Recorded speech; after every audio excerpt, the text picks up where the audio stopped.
A terminal high-altitude area of defense interceptor is launched from the Pacific Spaceport Complex Alaska in Kodiak, Alaska, on July 30, 2017.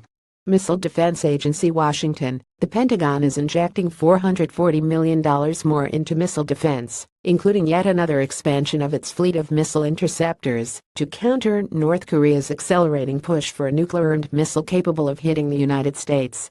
As a reflection of its urgency, the Pentagon asked Congress to let it shift funds from the current budget rather than wait for the next defense budget. The Pentagon already had $8.2 billion in its missile defense budget prior to the add-ins. The Pentagon on Wednesday spelled out $367 million of the shifted money, with the rest expected to be announced later.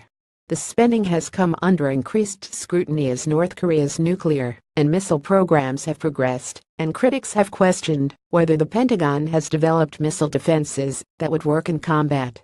Some of the additional $440 million is for projects that are classified secret, including $48 million more for development of technology for cyber operations, according to a breakdown of the spending by the Pentagon's Budget Office.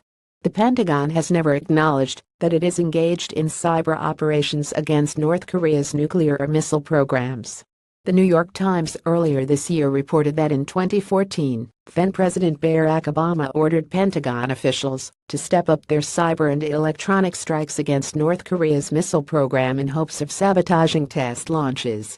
The more conventional approach to countering North Korea's missiles is what the Pentagon calls ground-based interceptors, which are anti-missile missiles that would be launched from underground silos at Fort Greely in Alaska in the event the U.S. decided to try to shoot down a North Korean missile aimed at the United States.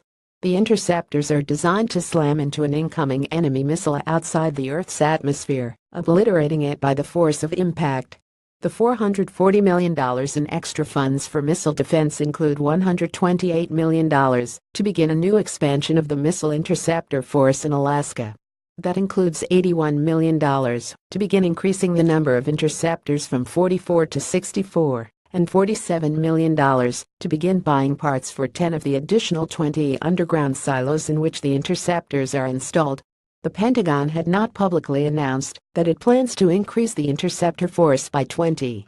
The decision reflects concern that the current force is inadequate to face a North Korean nuclear and missile threat that is growing faster than anticipated.